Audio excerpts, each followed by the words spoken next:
Hello everyone, how are you?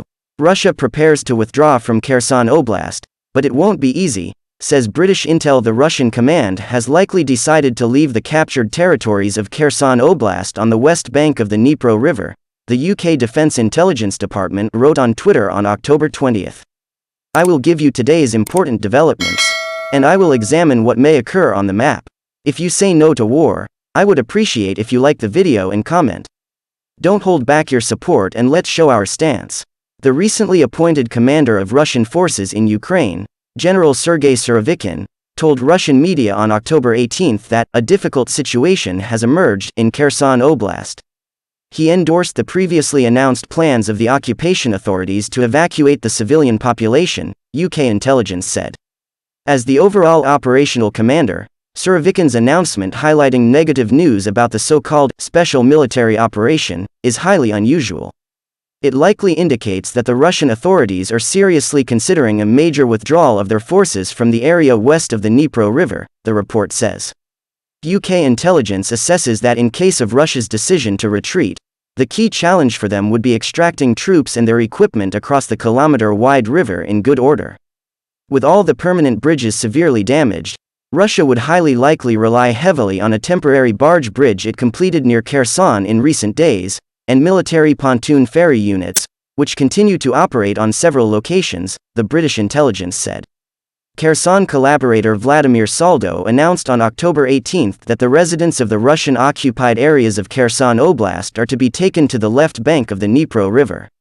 Russia's collaborators also announced that they had banned entry into the region for civilians for 7 days.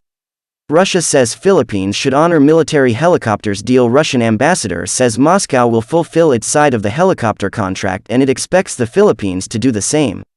Russo-Ukrainian War. Day 239. Another Russian massive strike on Ukraine's civilian infrastructure. The Russian army launched 11 missile and 28 airstrikes, carried out more than 68 EMLRS attacks, hitting more than 25 settlements. The Russian troops launched another massive strike with cruise missiles and Iranian strike UAVs on civilian infrastructure in Kyiv, Chernihiv, Vinnytsia, Ivano-Frankivsk, Donetsk, Dnipropetrovsk, Zaporizhia and Mykolaiv oblasts. Overnight, Uman, Cherkasy Oblast, and Koblevo, Mykolaiv Oblast, were attacked. Russian authorities are likely setting information conditions to justify planned Russian retreats and the loss of significant territory in Kherson Oblast.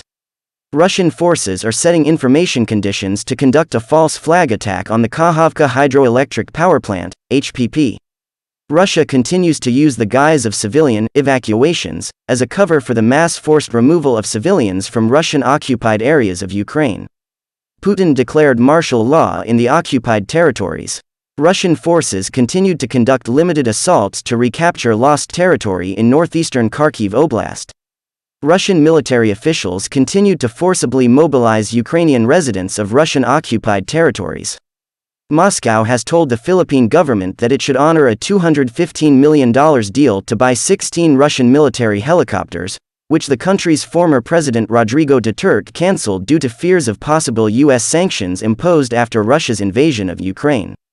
Russian ambassador Marat Pavlov told reporters in Manila on Wednesday night that the Philippine government had not yet officially notified Moscow of its decision to cancel the purchase agreement, and a Russian company would continue to manufacture the Mi-17 helicopters that had been ordered. The Philippine government made an initial payment and Filipino helicopter pilots had undergone Russian training, the ambassador said, adding that one of the completed Mi-17s had been ready for delivery since June.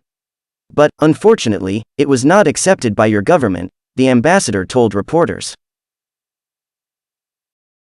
We are ready to fulfill all our obligations as a reliable partner of the Philippine side in the field of technical military cooperation, and we consider that it will also be done by the Philippines, Pavlov said.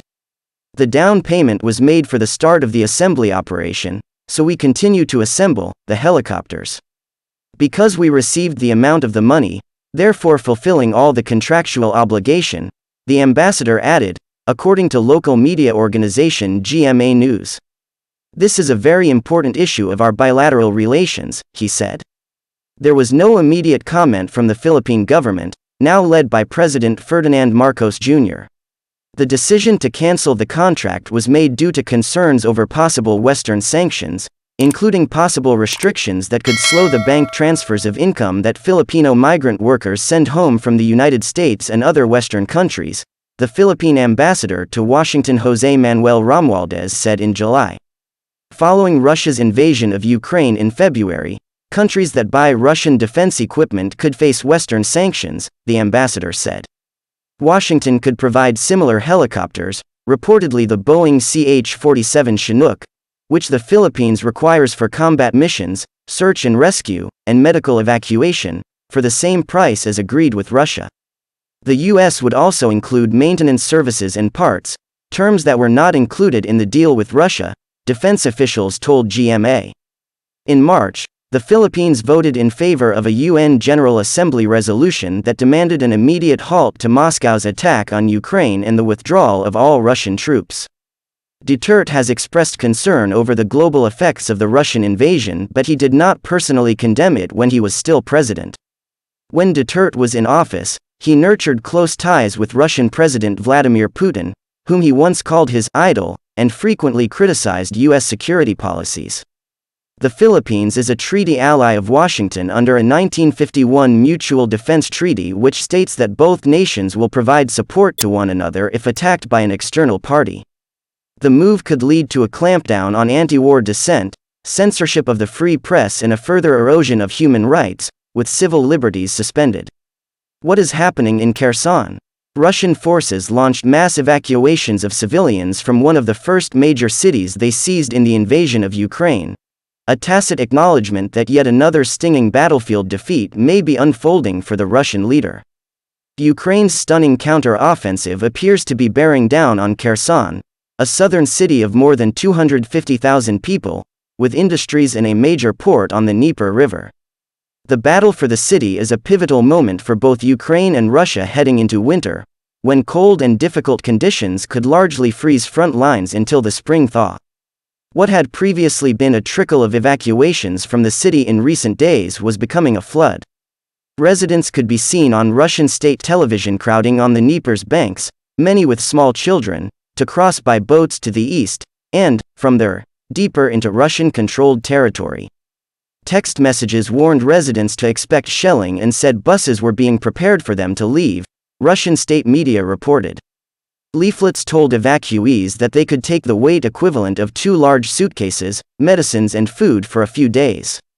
Thanks for listening. See you the next video.